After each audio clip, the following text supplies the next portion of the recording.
Hello, everyone, and thank you for joining us today, and welcome to the second webinar of our five-part series, Equipment Considerations in Cover Crop Systems. My name is Olivia Caillouette. I'm a Soil Health Program Manager with the University of Missouri Center for Regenerative Agriculture.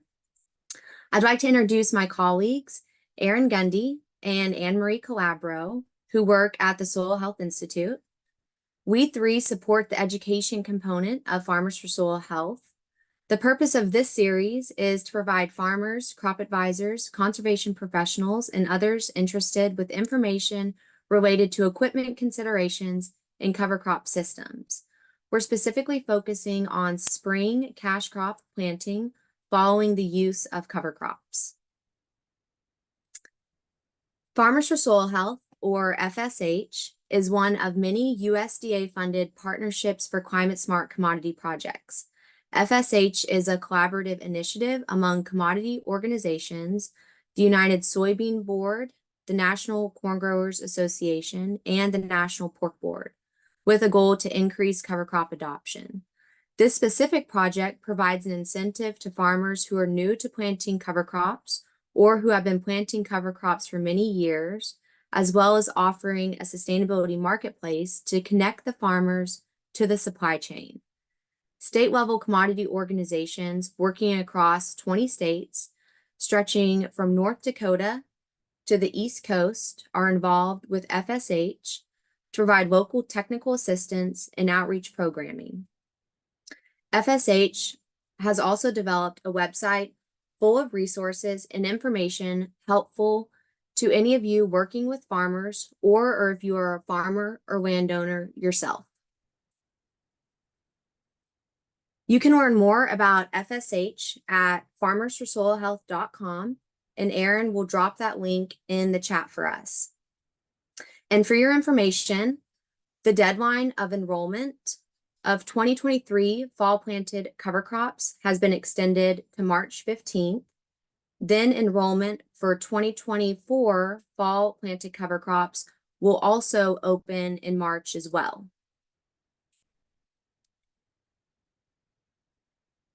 During today's presentation, we will be discussing equipment considerations with Ryan Britt from North Central Missouri. Then the next three parts in this series will be a similar format as today's, where we are joined by farmers as we watch their videos about equipment setups in Iowa, Illinois, and then wrapping up the series with Missouri again, along with open discussion. Every Thursday through March 14th at this same time, 12:30 p.m. Eastern. Lastly, a few items about today's event. This presentation is being recorded, and after the webinar series concludes on March 14th, a final email will be sent with the webinar recordings posted to the FSH YouTube channel, along with a final feedback survey. As questions come up throughout the session, please put those in the Q&A feature. You can also upvote questions that you'd like to prioritize that we cover live with Ryan. We'd like to make this as interactive as possible, so we're going to try utilizing the raise hand feature in your Zoom toolbar. So you can just hit that raise hand feature, and then we'll allow you to come off mute so you can ask Ryan a question. If you'd like your captions on, you can enable those by clicking the three dots on your toolbar and navigating to the captions. Be sure to hang on to the end for information related to the one certified crop advisor continuing education unit for attending this webinar. And with that being said, I'm excited to introduce our guest. Ryan Britt, fifth generation farmer, has been a full-time farmer of soybeans, corn, and wheat alongside his father ever since returning after college. Ryan has extensive experience utilizing no-till, cover crops, and planting green. Recently in 2022, Britt Farms received the Missouri Leopold Conservation Award. As part of the FSH project, we were grateful to have been given a tour of Britt Farms and have Ryan share his thoughts about planting equipment in this short video that we're going to show. This is our first time trying to stream a video in this webinar series, and so we appreciate your patience in case we experience any technical difficulties. Now with that, let's watch Ryan's 11-minute video to get our gears turning about equipment considerations when planting cash crops after covers.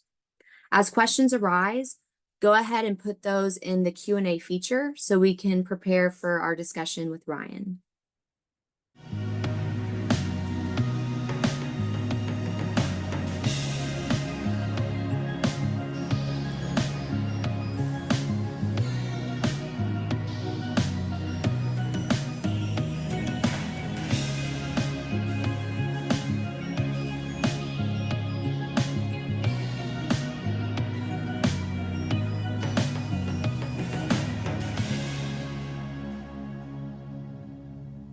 My name is Ryan Britt. I am a fifth-generation farmer, farming with my dad in north central Missouri. We're here in the Rockford River bottom right now, just off the Missouri River, where the Sheraton River meets it. We farm corn, soybeans, wheat, and a cow-calf to finished beef operation. We're sitting in front of some of our planters today. We've got a couple different varieties, and each machine has its strengths, and that's what we try to use them for. We've got the 60-foot 24-row planter in the middle, and it primarily is used for planting corn, and it can put two different liquids on while we're planting corn. The planter on my right is a split row 1790 deer that primarily plants soybeans. And then we have the drill on the other side, and it gets used for a lot of things. It plants soybeans in 15-inch rows, but then we also plant the wheat with it in 7.5-inch rows, and we'll plant cover crops with it in 7.5-inch rows. Well, let's start in the center, talk about corn. Everybody wants to talk about corn, and then we'll go from there. So, as I said, we've been no-tilling for a long time and using cover crops for a lot of that time. And the things that have changed through the years that I think make it easier for me to do today than maybe it was in the past, and hopefully more successful than it was in the past, is mostly the equipment.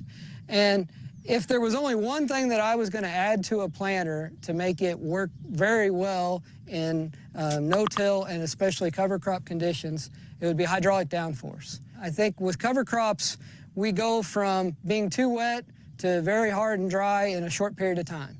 And that's a good thing when we're trying to get in the field. But it can be a tough thing when we're trying to get a planter adjusted correctly and get that seed into the right depth. And that hydraulic downforce allows us to reach that depth and use the force that it takes to get there. And also, it gives us the ability to vary that force going across the field to allow us to keep getting that seed into the right depth. I feel like if you're going to spend any money on a planter, that would probably be the first place to start. The next, maybe most important thing, may be the closing system. There's a lot of different closing systems out there, and everybody has a different opinion. And that's okay, because everybody has different fields and different soil types and different management practices and are comfortable in different conditions. One of the systems that we like to use is this FurrowForce. It's a precision planting product. What I like about it is it's actually closing that seed, doing a little bit of tillage technically in the seed trench, but don't tell all my no-till friends. And then we're packing it down at the end. And so it is doing a really good job of creating a seed bed that if you have never seen it before, or sometimes it's hard to find the seed when you're digging because it actually puts that seed where it looks like you hadn't created any trench at all. So the third thing that I think is probably most important on the planter for the no-till cover crop system is the row cleaners. A lot of different options out there. I like a row cleaner that has the air control, or it can be hydraulic control where we can adjust it. As conditions change, we find that we have to either put pressure on the row cleaner or take pressure off the row cleaner. And there's times we lift them up out of the way. The challenge if we don't have row cleaners is there are times that we can hairpin and we can do some things where we're not creating an optimal environment. If we're willing to be patient and wait for ideal conditions, then maybe that's not totally necessary. Most of us are not very patient. My wife can verify that. But so we have to have the row cleaners where we can adjust that on the fly and keep rolling. So this planter has the ability to put two different liquid products on, and we're using what's called Precision Plantings furrow jets. It's actually putting it in 3 different streams. So we're putting some in the bottom of the furrow, we're putting some on the sides of the trench, and that allows us to put a little higher rate on and still protect the seed. And we can put a pretty good dose of nutrients in that furrow. And I think the cover crop environment does require us to probably manage that fertility a little differently. And that's probably the next step is we use what are conceal knives and on the other side of this row unit. And this conceal knife is actually putting nitrogen 3 inches beside the row. I feel like that gives our plants a head start. They don't have to go searching for the nutrients, and also it limits the nutrients that the cover crops are taking up that the plant won't have available until that cover crop's recycled. I think that the general rule is that there's probably not one single system that's going to work perfect all the time, but I do think that the flexibility of some of these systems creates a wider range of conditions that we can operate in, and that's what most of us are looking for, so we can get it done in a short period of time. So here we have our soybean planter. All 3 of these machines can plant soybeans and at times do plant soybeans, especially the air seeder in this one, but this is probably our go-to, does a lot of our soybean planting. What I like about this planter is, once again, the hydraulic downforce. We can add or subtract force very fast, many, many times a second as we're varying across the field. The next thing this one has are these closing wheels, are spiked closing wheels. I think these are maybe a Yetter twister. I like this system a lot. It does not require any kind of air or any kind of monitor or anything. It's just using the spring and the spring pressure, and then it uses these fingers to help close that furrow. What we have found is when conditions are not 100% ideal, this is a night and day difference in getting that furrow closed. I really like this system. It is a lot cheaper than some of the other systems, and so it might be a quicker return on the investment. Okay, one other thing I'd like to mention is our row cleaners. In soybeans, we've tried it without row cleaners, and you can do that fine. We found that with the row cleaners, we just got a little better population. We were able to see more consistent emergence at a closer time. But there's also the challenge to that in that I feel pretty strongly that we have to be able to control those. We have to be able to lift them up as conditions because I don't want them to plow.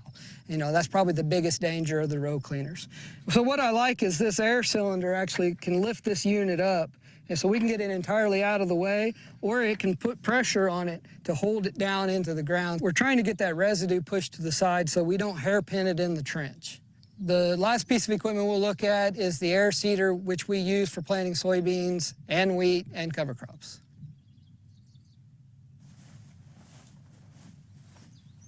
All right, so here we have our air seeder. We do use it for planting beans. We'll lock up one of the rows or gangs, and we'll plant them in 15-inch rows. If we got real late in the season, we may choose to put that gang down and plant in 7.5-inch rows to capture sunlight quicker or close that canopy quicker. But generally, we like the 15-inch rows.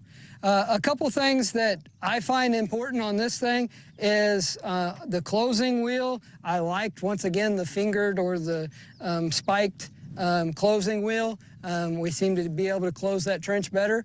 And then the other thing that all of our machines have are these spiked or spoked gauge wheels.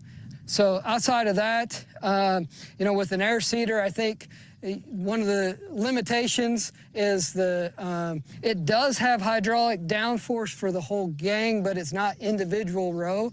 And so sometimes we have a harder time getting that consistent depth with the air seeder. If conditions are pushing either really hard or we get into real soft conditions one way or the other is where that can be a challenge. In a lot of conditions, we don't have any trouble at all.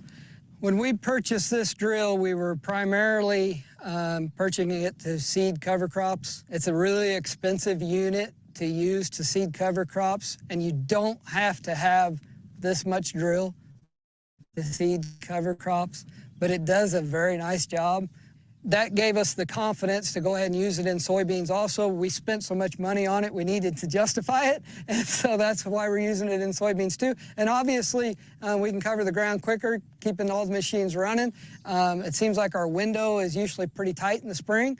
What I really like about this one is wheat and cover crops, it does an excellent job. And soybeans, I think that most of the time we can do a good job with this and be happy with it. If I could only have one machine and I wasn't planting corn, this is probably what I would have. And so we found that by having all three machines, we're able to get over the acres in the amount of time that we need to. It's not always perfect, but we can keep each one of them in their strength and try to keep them running, and we can accomplish our goal of getting that cover down, or in the spring, getting that seed put in when we need to. And then the rest of it, we just try to manage what we have to work with after that.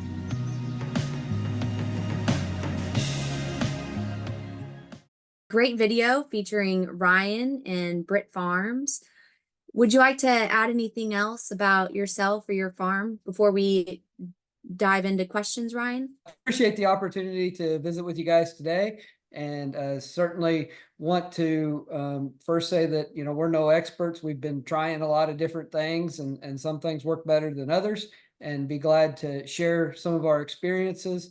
But outside of that, I think the biggest thing that we can recommend to anybody is just keep trying something different, keep trying to figure out how to make it better, and we work with each other to figure out the things that are working, and then adopt those and move on and find the next best thing.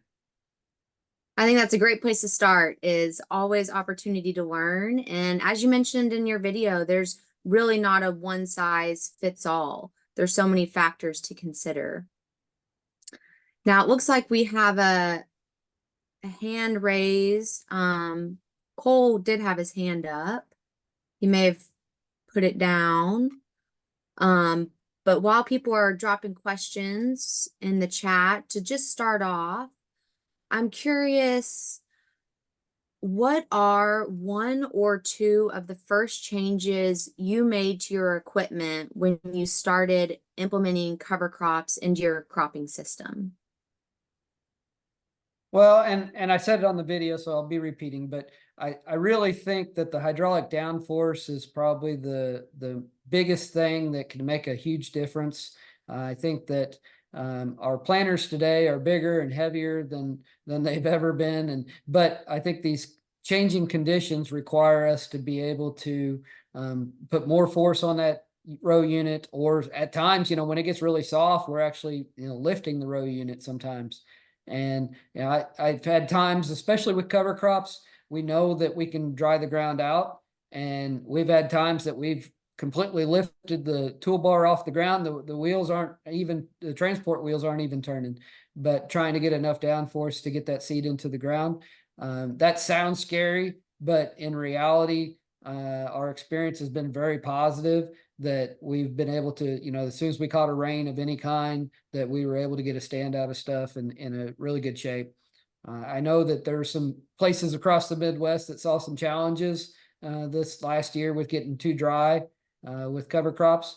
I would definitely feel their pain, but in my experience, that the more years that we get with some soil health going, I think that we've minimized those growing pains, and that it's got to be something that we are wanting to do. And if that's the case, I think that most people will be able to find some success if they keep trying. That's a great testimonial, to be committed to it and to keep trying. Now we had a question from Landon, and they're wondering, why did you decide to offset nitrogen knifed at 3 inches instead of 2 inches?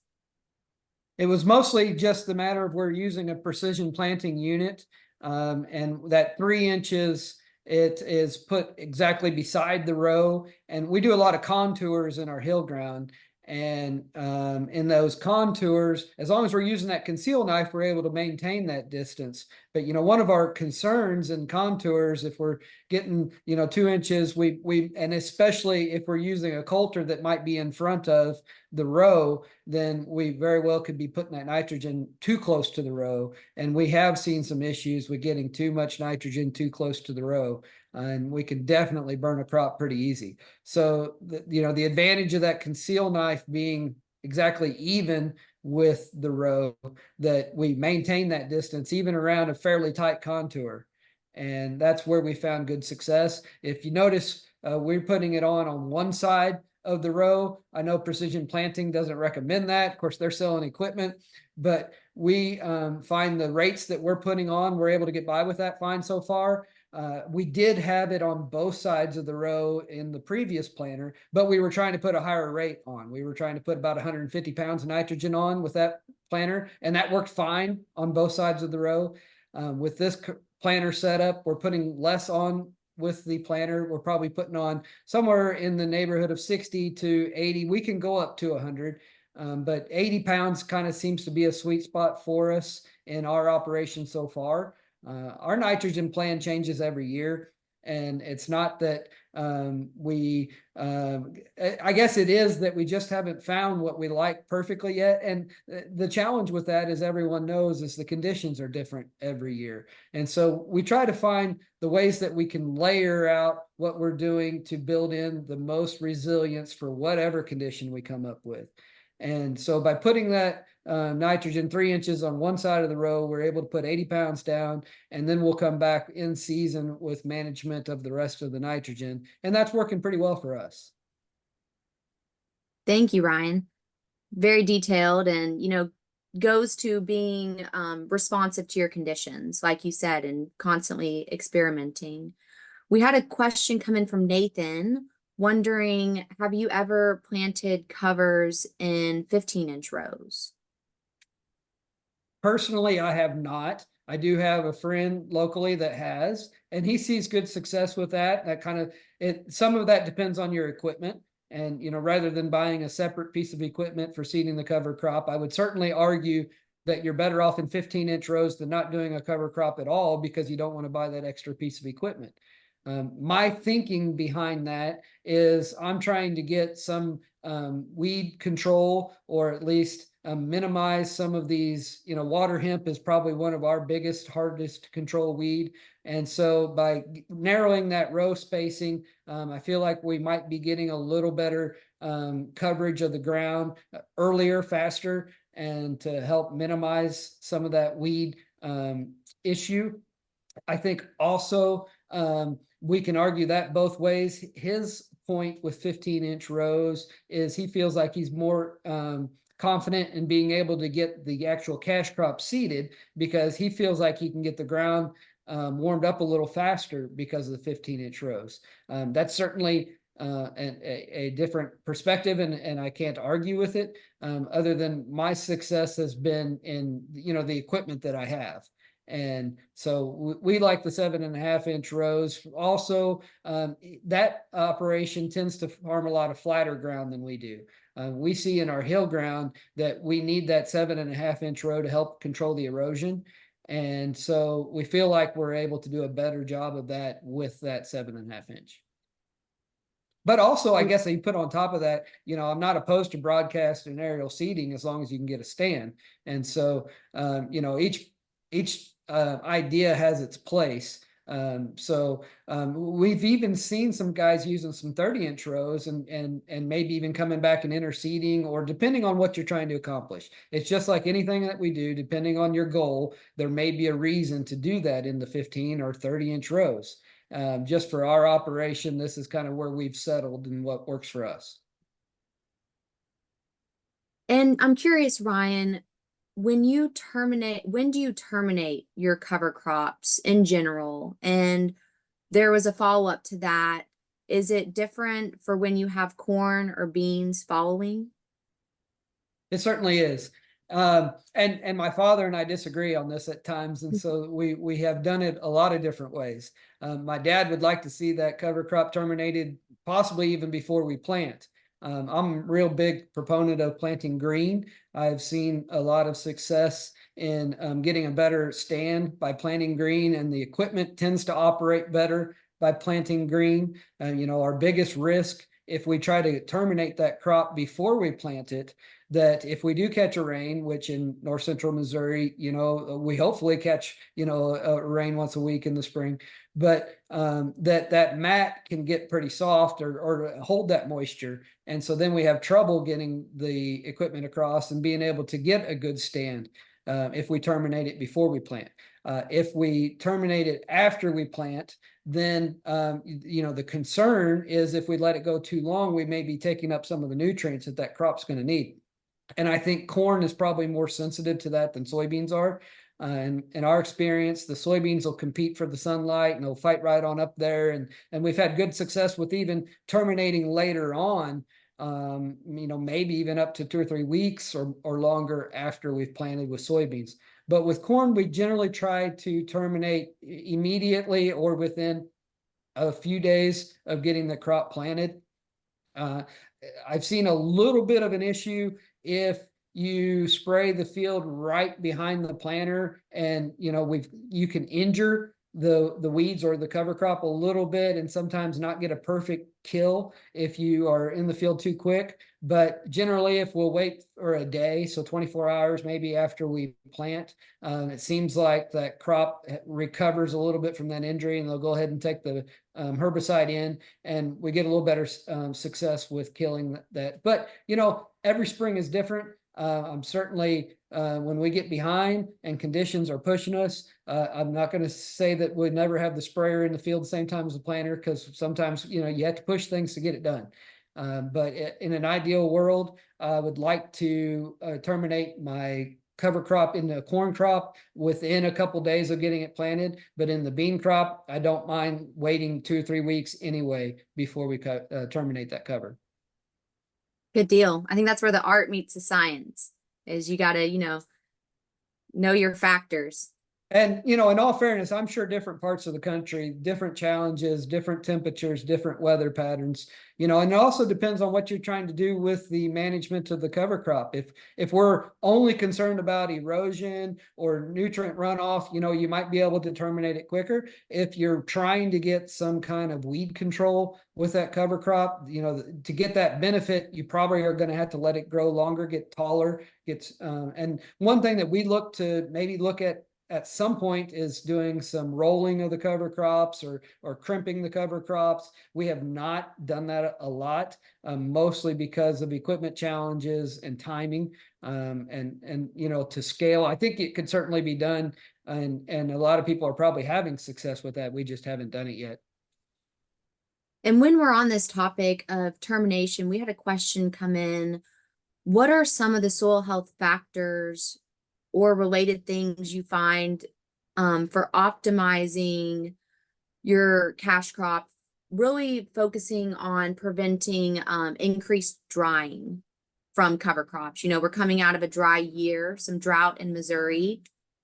What are your thoughts on that? So I know that especially in some of the I states, I saw some of the Twitter chat where people were having trouble with the ground getting too dry, and they felt like they had a huge yield drag, and they very well may have. I wonder a little bit about the soil health history they had beforehand, if this was pretty early in their soil health journey, how much that affected it. But this last year, we were very dry. And in fact, that area that the video showed, that was a D3 drought that got planted into. And we did struggle getting some of the corn up. I feel like, and I know I'm biased because it's something that I want to do anyway, but my neighbors had similar struggles in getting the corn up in completely conventional tillage operations because we just got that dry. We literally did not have a rain. I know when I planted my last couple of fields that there was a forecast for rain that night. And then we missed it, of course, did not get a rain for 6 weeks. And some of that seed laid in the ground for 6 weeks. That's unusual. We've been using cover crops over 10 years now. That's the first time I've ever seen that happen. I will say at the end of the day, my yields were as good or actually better in each of the cases that I compared to the neighbors that had that conventional tillage operation. But that's a real challenge. I personally, my experience has been the contrary, that, you know, normally in the spring we're too wet and it's hard to get a crop, you know, started because we're waiting for the ground to get right. And so that cover crop actually gets us in the field a little bit earlier. And that's one thing that we had to learn, is that now, put this in context, we've been no-till for a long time now. And so our soil is probably a little stiffer up on top. Maybe we have some structure that holds us up a little more firm than others. Now, we have seen that we may be stiff at the very top of the soil profile, but then we get below that 1 or 2 inches, and then we don't have a lot of resistance if you put a probe in the ground. And so I don't think that compaction is going all the way through. But to get back to the point, that cover crop is drawing that moisture out and allowing us to get in the field sooner. And in fact, we maybe uncomfortably needed to start a little earlier than what we're used to because of that cover. It was actually more forgiving, and we could get out there. And as long as you have the equipment set up right to seal that trench, that we were able to get started earlier and able to get a better stand by pushing it on the early side. You know, my experience with conventional tillage, if we push it on the early side, there's a lot of penalty. And that we're usually better off in a conventional system to wait until we're too dry at times. So different mindset, one of those adjustments that has to be made. And I think you touched on something really important. You know, when we hear how something has worked, it's good to know the history of that farm and, you know, what's been done prior. Now, we had a question, in northern Missouri, have you found a certain cover crop? For example, this individual, rye in their part of the US is most successful year in, year out. Do you still try a multi-species cover crop blend? What have you found to work well? Great question. And I think that's, you know, what everybody that has any interest in cover crop is looking for. You know, give me the recipe that works. Unfortunately for you, I don't know that recipe yet. What I will tell you is cereal rye is the easy button. And if you're only getting started, or if you're only gonna, you know, do one thing, I would put cereal rye in front of every acre of soybeans, and I have not seen a reason not to do that. Honestly, I've every comparison over nearly 20 years of cover crops, we've seen cereal rye benefit in front of soybeans. In front of corn, that's a bigger challenge. We certainly can have issues with cereal rye in front of corn. I will tell you that it can be done, but I think you start talking about fertility and different management methods to get it accomplished, to use cereal rye in front of corn. In front of corn, we'll tend to try to use triticale or even ryegrass. And, you know, some people have concerns with terminating ryegrass. I think that's fair, but in our experience, we've been able to control it, and ryegrass has one of the better root structures of any species of cover that you can put in. So I think, in my opinion, the benefit outweighs the concern or consequence of having a hard time killing it. Other things that we've used are several mixes, you know, 12 species mixes, 21 species mixes. And my experience with the mixes are, depending on the growing conditions for the fall and the spring, you know, we have certain species that do better. So the benefit of having multiple species is you've given yourself that opportunity to, no matter what the conditions, you're going to have something work. The downside of that is, no matter what the conditions, something didn't work, you know. So you know, to bring it all back, the cereal rye is absolutely successful. I think it would be hard to claim otherwise. But in front of the corn, you know, even just using wheat, we've seen good success. You know, whatever we can put out there that is not going to steal a lot of nitrogen from our corn, but especially not have an allelopathic effect like cereal rye possibly can. But if we put that all together, you know, start simple, and then as you get more confident, move into more species, and it ultimately depends on your goal. And then, it depends on your crop rotation too. Any of our ground that has wheat on it, we're able to use some of these legumes following that to possibly, help get some nitrogen into that following crop the next year. But we also have a cattle operation. And so, a lot of that ground we'll stick more with a pearl millet or a sorghum sudan or Trudan so that we can get some tonnage for the cattle. And we've actually seen really good success in bringing some cheaper forages in for our cattle that way.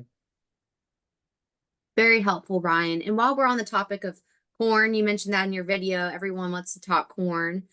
Do you have any special considerations for your equipment setups when you're planting corn after covers? I think with corn in a cover, we need to be very mindful of our fertility. And I think that it can be done without fertility on the planter, but I have found better success with fertility on the planter, making sure that we at least have fertility in the row, some sort of starter to help get that corn where it has the advantage to not be competing with that cover. And I think that's also where those row cleaners make a difference.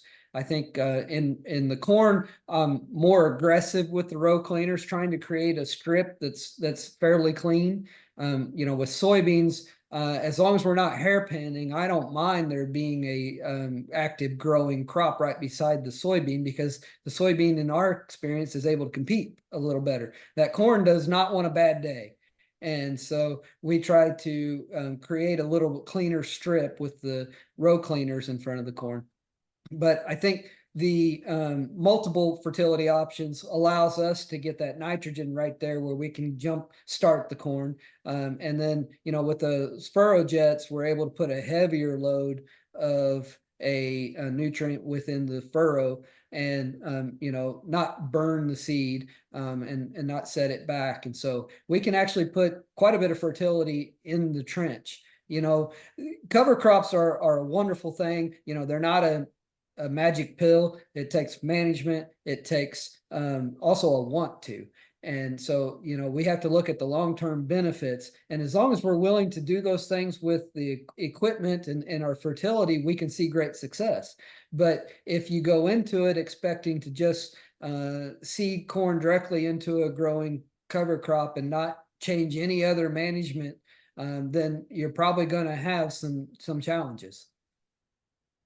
I think that's important, the planning and special considerations that come in when you start incorporating covers.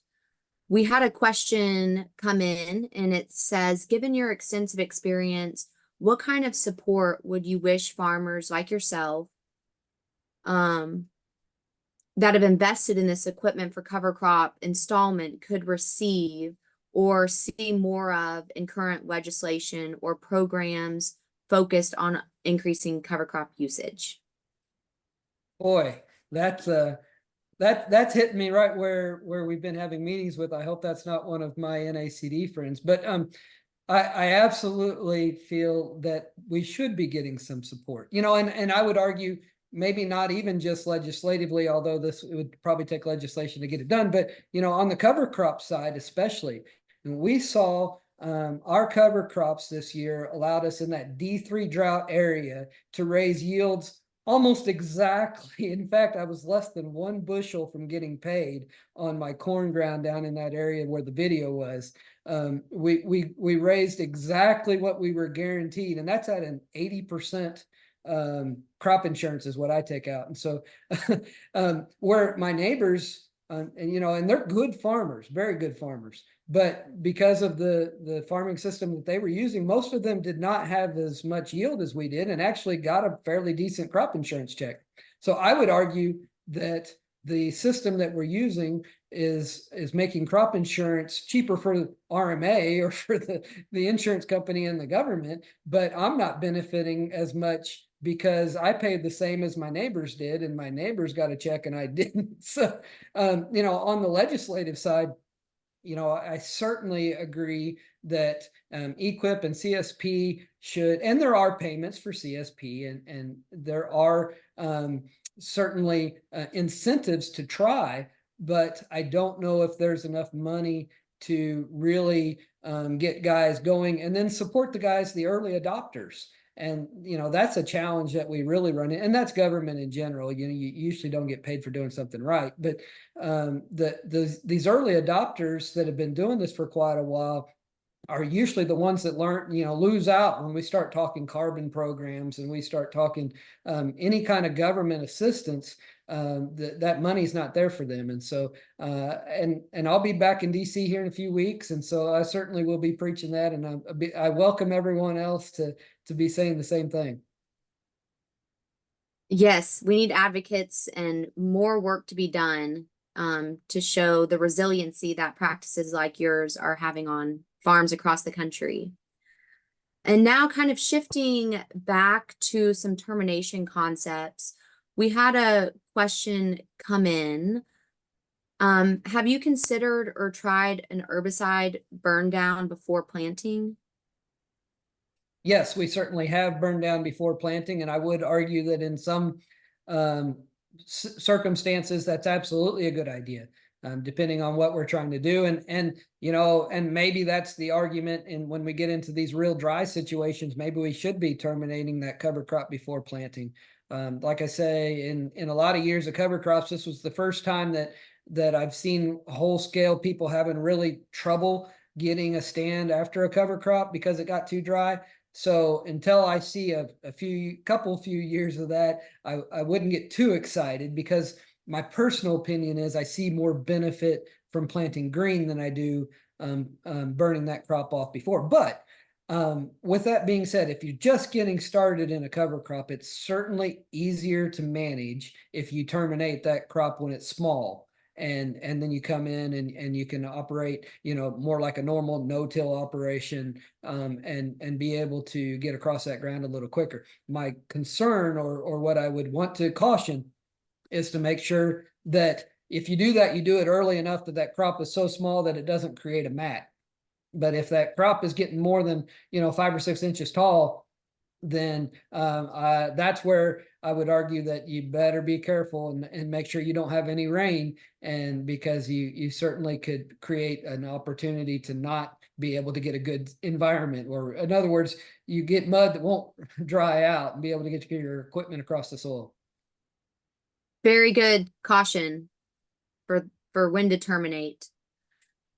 And we had a question come in from Daniel, wondering what sort of sampling, such as soil or maybe plant tissue, are you doing to manage nutrients, and how are you accounting for what nutrients the covers may contribute?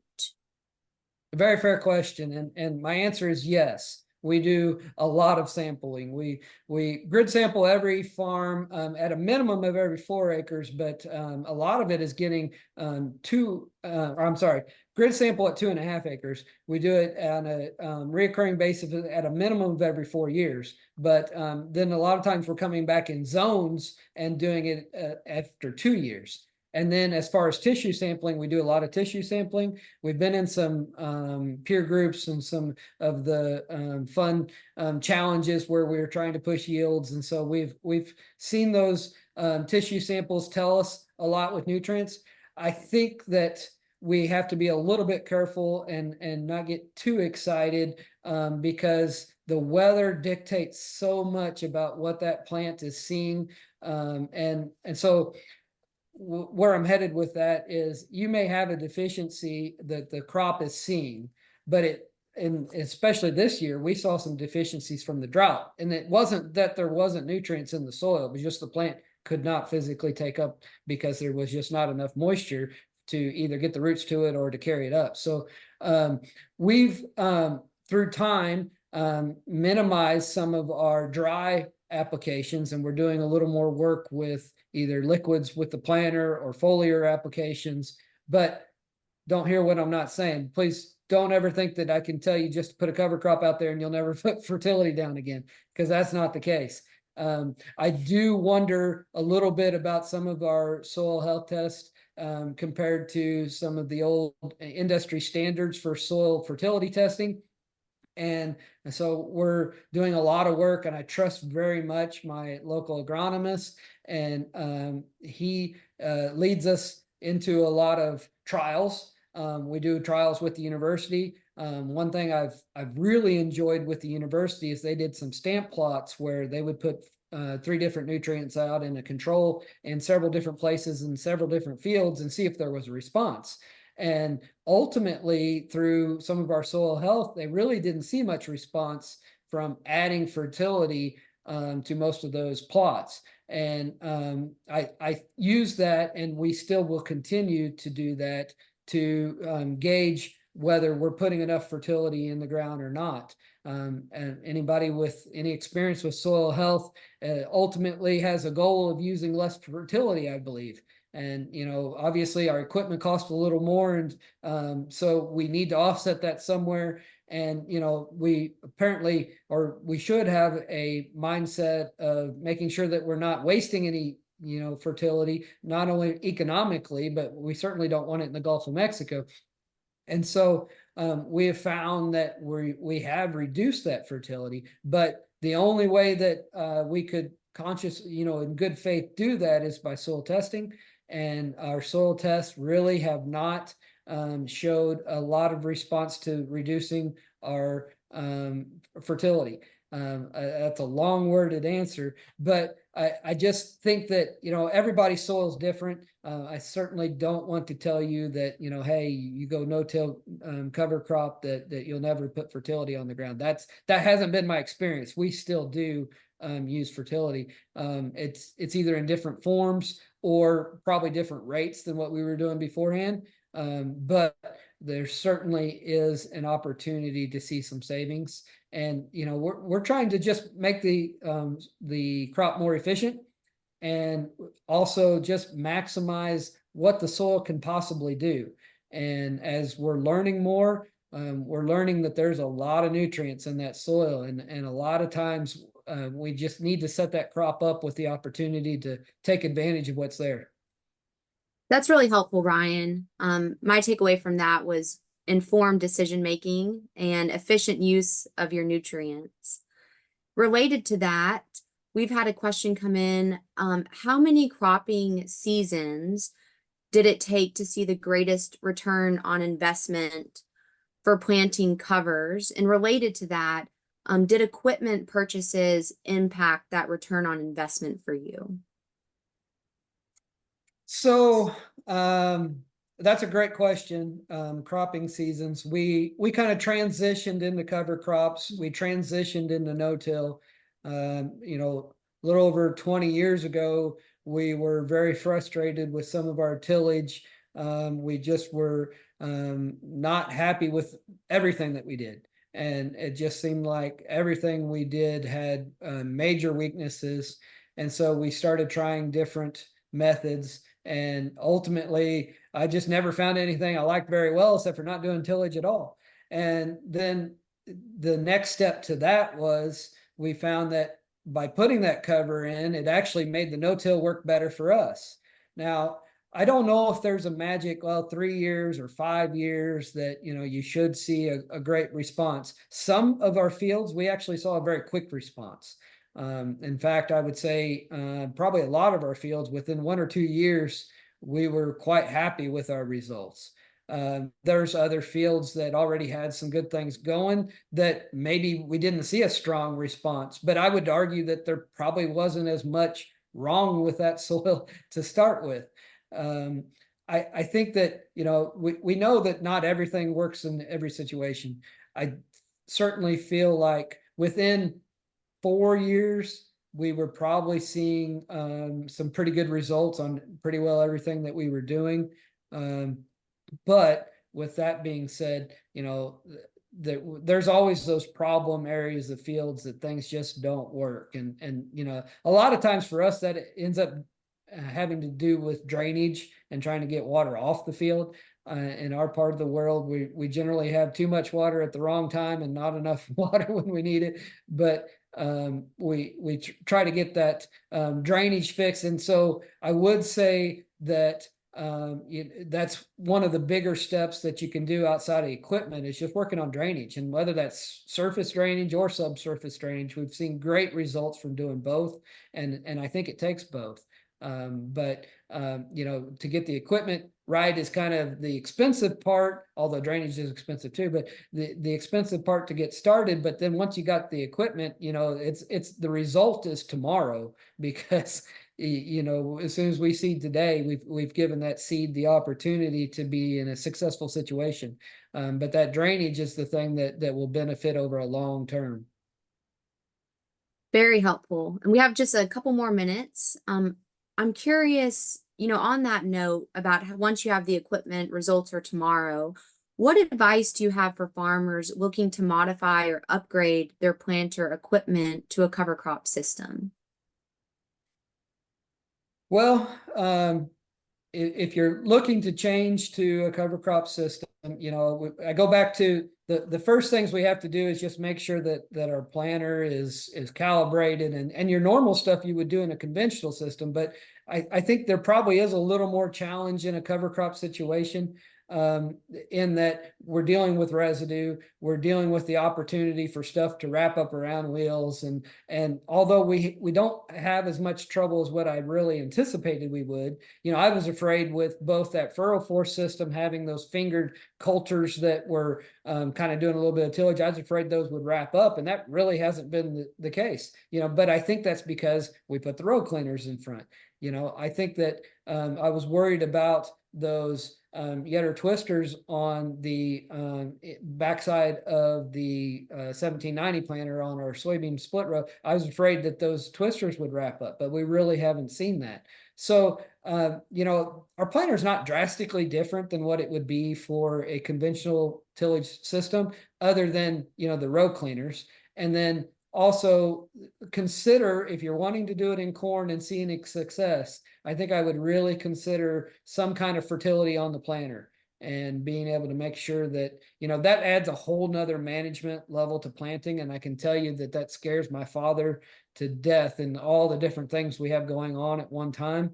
You know, we have a lot of precision planting equipment. There's other ways to do it, but with the precision planting equipment, the monitors are telling us a lot of information about what's going on in that furrow, how clean it is, you know, if we need to adjust the row cleaners that way. Also, even the closing system, how good a job we're doing, and then our downforce, how good a job we're doing. I think that would probably be a really good investment, whatever company you're using, to make sure that you've got the tools necessary to make sure that you're doing that right the first time, and that we've spent that money wisely, and making sure that we're giving that seed the opportunity to succeed. You know, one last thing real quick on equipment as far as that goes, we did find that as we're seeding that cover crop in the fall, you know, just a fair warning is, if you're going to use a drill and you're going to be in soybean stubble directly, well, actually we're in the field the same time as the combines are in the field, there is a significant amount of wear, especially on the rubber gauge wheels in that soybean stubble. That stubble will chew them up, and it surprised me. And so, you know, that certainly needs to go into your budget, that it's going to take a little more wear. But I personally feel like we're getting enough benefit out of the soil erosion, the nutrient retention, and then being able to get that crop seeded in a better fashion in the spring, and then the weed control.